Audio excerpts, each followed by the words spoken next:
أعوذ بالله من الشيطان الرجيم بسم الله الرحمن الرحيم الحمد لله رب العالمين والصلاة والسلام على سيدنا محمد وعلى آله وصحبه أجمعين والسلام عليكم ورحمة الله وبركاته. Frères et sœurs, assalamu alaikum wa rahmatullahi wa barakatuh. J'espère que vous allez tous et toutes bien en ce début de soirée de ce jour de mercredi 22 janvier et il est précisément 19h34. Bonsoir à toutes les personnes n'étant pas de confession musulmane qui écoutent cette présente vidéo. Alors frères et sœurs, comme l'introduction de cette présente vidéo l'indique, et comme nous l'avons très récemment annoncé, nous allons nous intéresser aux trois ouvrages écrits par Ella Wardi. Alors, à la lecture de cet ouvrage, les derniers jours de Mohammed, à la page 123, ouverture des guillemets, la petite rougeotte devenue veuve à l'âge de 18 ans avouera en effet sur son lit de mort qu'elle ne veut pas être enterrée aux côtés de Mohammed, car elle a connu d'autres hommes après lui, malgré l'interdiction expresse faite aux veuves du prophète de se remarier. Fin de citation. Alors effectivement, Ella Wardi nous affirme que Aïcha, l'épouse du prophète, la mère des croyants, a dit peu de temps avant de mourir qu'elle ne souhaitait pas être enterrée à côté de son époux parce qu'elle l'a trompé. Elle a trompé le prophète après sa mort et elle a aussi trompé Allah, puisqu'il lui est formellement interdit, en plus des autres femmes, de tromper évidemment son époux. De surcroît, lorsqu'on est une mère des croyants. Mère des croyants signifie qu'elles ne peuvent pas avoir de relation avec d'autres hommes. Et donc c'est une injonction que tout le monde connaît. Et Ella Wardi nous affirme de façon tout à fait claire que Aïcha a reconnu de son propre aveu ceci. Alors, on entend, on lit que Ella Wardi n'aurait rien inventé. Elle n'a rien inventé. Puisque son livre est très sourcé et que les textes qui lui servent à alimenter ses explications sont des textes de source, de surcroît, sunnites. Par exemple, ce texte, qui supporte la note de renvoi 20, est référencé. C'est pas elle qui l'a inventé. Il est effectivement référencé par 5 livres de sources. 5 livres de sources sunnites. Le premier, Ibn Abi Shayba, Musannaf, volume 3, page 34, Tabaqat al-Kubra, volume 8, page 74, Ibn Qutayba, volume 1, 134, Mustadrak al-Hakim, volume 4, page 7, et l'imam al-Zahabi, volume 3, page 462. Ces 3 références sont les références en rapport avec ce texte à la page 123, note de renvoi 20. Donc elle n'a rien à remonter, on ne peut rien lui reprocher finalement. Elle ne fait que répéter ce que contiennent nos livres. Très bien. Premier point. Deuxième des points, elle nous dit, à la page 158,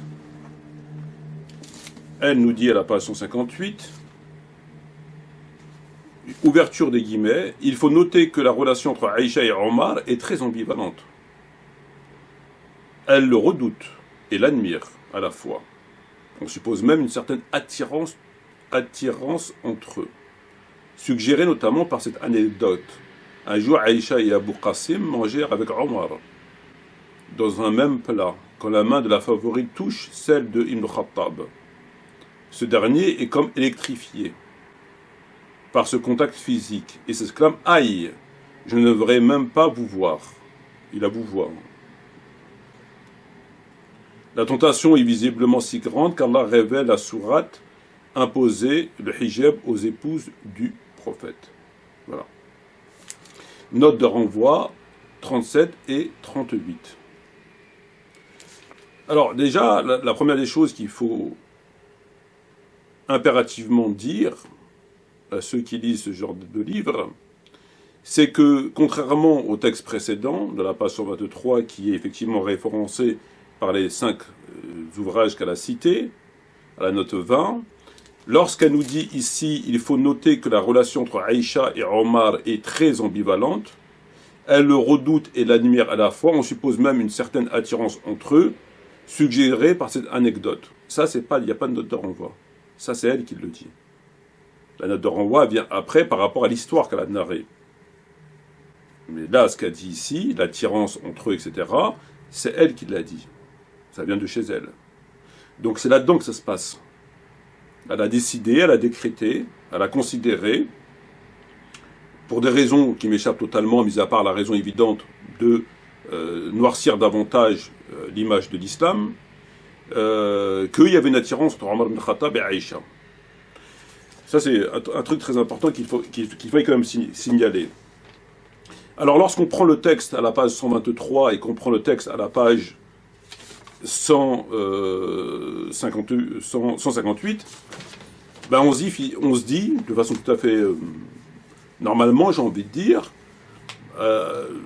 page 123, Aïcha reconnaît et fait l'aveu qu'elle a trompé le prophète après sa mort, avec d'autres hommes. Et lorsqu'on se rend dans l'autre page, à la page 158, elle nous explique ici qu'il y a une attirance entre Omar ibn Khattab et Aïcha. Bon, n'importe quelle personne se dirait, tiens, elle aurait donc trompé le prophète avec Omar. De surcroît que la phrase qui est citée est au pluriel, puisqu'elle dit Aïcha confesse qu'elle a connu d'autres hommes, d'autres avec un S, hommes avec un S, donc pas que un. Elle a connu d'autres hommes après le prophète, pas que un, pas deux, plusieurs, 5, 6, 15, 20, on ne sait pas, mais en tout cas plusieurs. Ce qui est davantage, ce qui aggrave évidemment la question. Donc n'importe quelle personne qui lirait l'ouvrage, un peu sérieusement, ferait un parallèle entre le texte 123 et le texte 158. Très bien, il faut le préciser. Alors, maintenant on va aller dans le fond. On va aller dans le fond. Alors son livre est très sourcé, nous dit-on. Ce qui est vrai. Sauf qu'il y a des choses qui, comme on l'a dit dans la vidéo précédente, rend caduque un certain nombre de ces démonstrations. Par le fait qu'elle a cité, elle a fait des amalgames entre des sources chiites et sunnites. Et donc, la démonstration est a priori caduque. Lorsqu'on fait ces amalgames, la démonstration qui est faite est forcément caduque.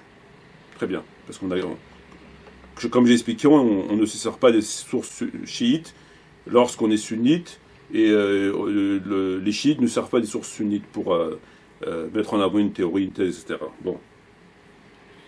Alors maintenant, ce qu'on va faire, c'est qu'on va aller vérifier qu'effectivement, Ella Wardi n'a rien inventé, et qu'elle ne fait finalement que répéter ce qu'il y a dans nos propres livres. Donc j'ai retrouvé les 5 références, 2 références que j'ai physiquement, à savoir Mustadrak al-Hakim, et l'autre c'est Ibn Abi Shiba, Musannaf. Les 3 autres références, Tabaqat al-Kubra al-Musa'ad, Ibn Qutayba et l'imam al-Zahabi, ces ouvrages, je l'ai peut-être à part Ibn Qutayba que j'ai pas regardé, j'ai pas cherché dans la base de données, mais je les ai physiquement, mais le problème c'est que c'est pas la même maison d'édition. Et que par conséquent, quand c'est pas la même maison d'édition qu'elle cite un volume, comme par exemple le volume chez l'imam Zahabi, volume 3, page 462, C'est pas la même maison d'édition, donc ça change. Et moi, je vais pas lire 50 000 volumes pour trouver, etc. Donc c'est pas du tout la même chose. Alors que les autres, Ibn Abi Shiba et Mustadrak al-Hakim, c'est Dar al-Kutub al-Almiya, par rapport à al-Hakim et Ibn Shiba. Donc à partir de là, il n'y a pas de souci. Je peux regarder. Voilà. Donc on va regarder effectivement dans ces ouvrages si cette confession de Aïcha figure bien dans ces ouvrages. Voilà, donc regardons. Alors, comme je vous l'avais indiqué, elle a donc cité 3 sources. Ibn Abi Shiba, Musannaf, Tabaqat al-Kubra ibn Sa'ad, Ibn Qutayba, Ma'arif, Musaddak al-Hakim et l'imam al-Zahabi. Très bien. Alors, ici, voilà. Ici, vous avez... On va commencer par la première référence.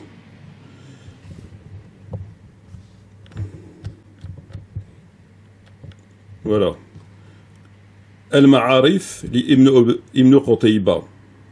Donc ici, c'est le livre donc qu'elle a cité. Si vous allez voir la note de bas de page, vous allez trouver ce titre-là. Le texte, il est là. Ok? On va se rendre directement au propos de Aïcha.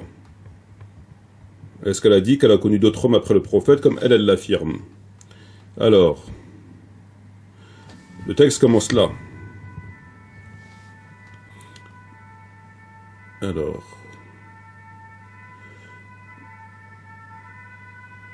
ouais, voilà. Donc le texte, vous voyez la souris là qui bouge. Alors, waqila laha, donc on lui a dit,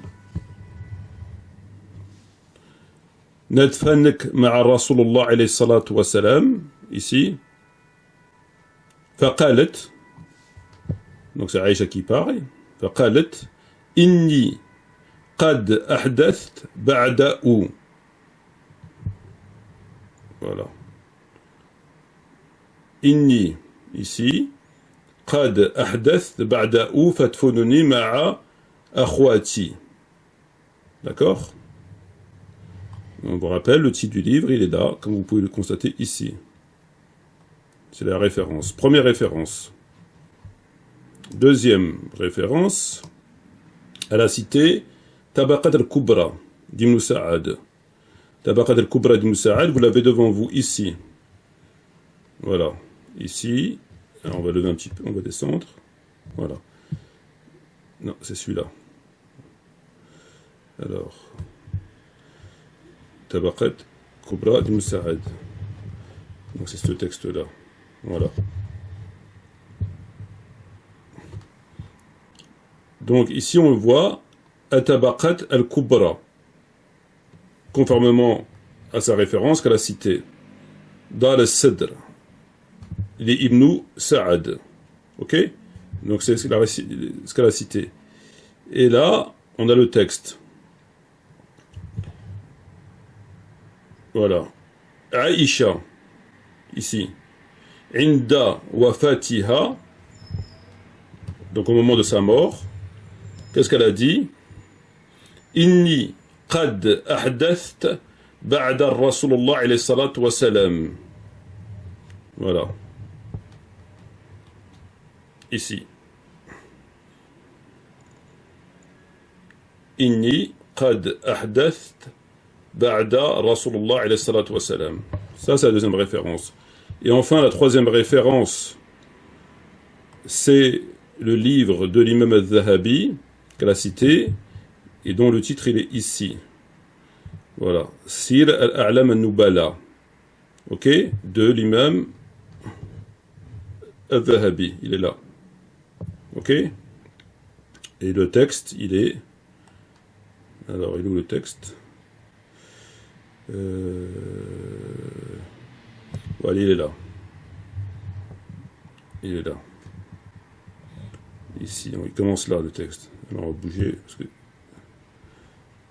Alors ici, c'est là. Voilà. Voilà. Qalat Aïcha. Vous voyez ici, Qalat Aïcha. Ok. Wa kanat tuhaddith nafsaha إني أدفن في بيتها فقالت إني أحدثت بعد الرسول الله عليه وسلم. On recommence. Voilà. Donc il commence là. قالت عائشة وكانت تحدث نفسها. Donc elle s'interrogeait. إني أن أدفن مع في بيتها. Parce que je regarde la caméra pour voir, pour être sûr qu'on est sur la même phrase. Voilà. Donc إني نفسها إني تدفن في بيتها فقالت إني أحدثت ici أحدثت بعد الرسول. Donc ici on a le mot à chaque fois dans les textes. On va enlever l'ordinateur et on va prendre les deux références manquantes, mais là j'ai les livres physiquement. Donc à la cité on avait dit Mustadrak al-Hakim volume 4 page 7. Il est là. Voilà. Volume Mustadrak volume 4. D'accord? On va à la page 7. Et le texte, il est là.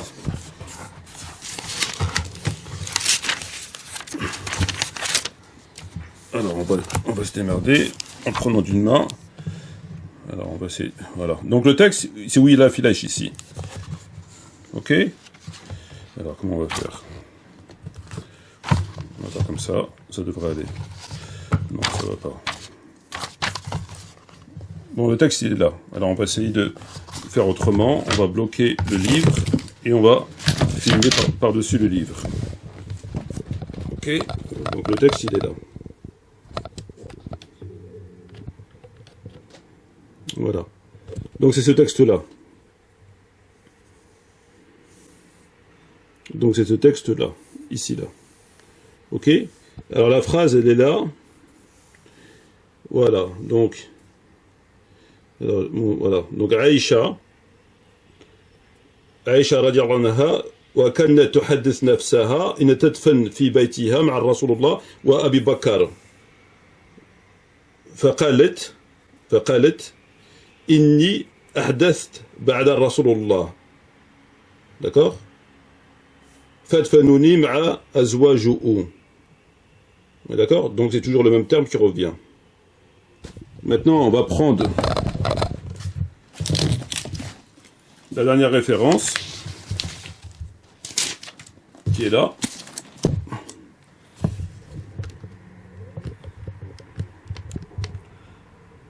Al-Kitab al-Musannaf li Abi Shiba, Ibn Abi Shayba, précisément. Et on va se rendre dans le passage qu'elle a cité. Il est là. Voilà, ici, là. Et donc, voilà. Donc, alors, قالت عائشة, je vous laisse, voilà, regarder. قالت عائشة لما حضرتها وفاة فادفنوني مع أزواج النبي فإني قد أحدثت بعده. Vous le voyez? Alors, on va faire autrement. Donc, le texte, il est là. Et le texte, il commence ici. D'accord? Aïcha. Lama حضرتها الوفاة فادفنوني مع أزواج النبي صلى الله عليه وسلم فإني كنت أحدثت بعده. Voilà. Donc là, on a fait les 5. On a fait ici les 5 références qu'elle a citées. Maintenant, on va dans le dictionnaire. Et le mot hadath, il est ici. Alors, il a plein de significations. Alors, on va faire autrement encore.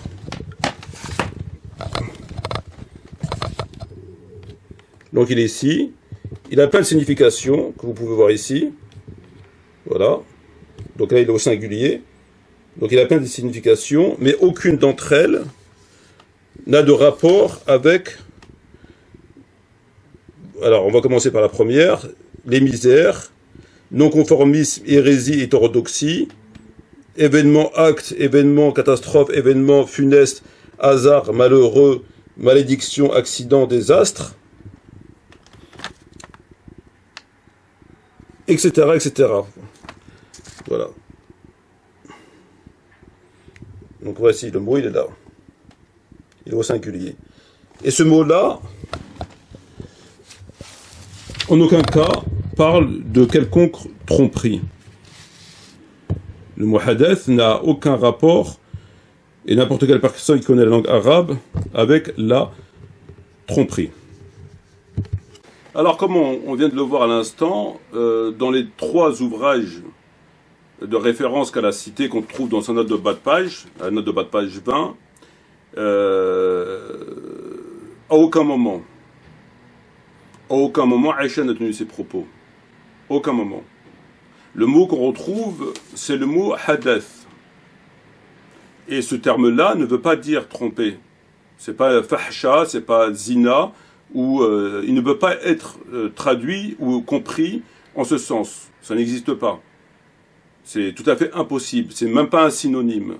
Si vous allez dans le dictionnaire Al-Ma'ani par exemple, et vous tapez le mot hadith, il vous donne 7 définitions: les misères, non-conformisme, hérésie, hétérodoxie, événements, actes, événements catastrophiques, matière, matière fécale, événements catastrophiques, événements funestes, mésaventures, se passer, exister, avoir lieu, se produire parfois, moderniser, mouvementer. Voilà. À aucun moment, ce terme peut être traduit, compris de cette façon. C'est tout à fait impossible, ça n'existe pas. Et c'est davantage vrai, puisque lorsque vous allez dans le Sahih d'Imam al-Bukhari, qui est ici, et que vous allez au numéro 4170, il est dit ce qui suit.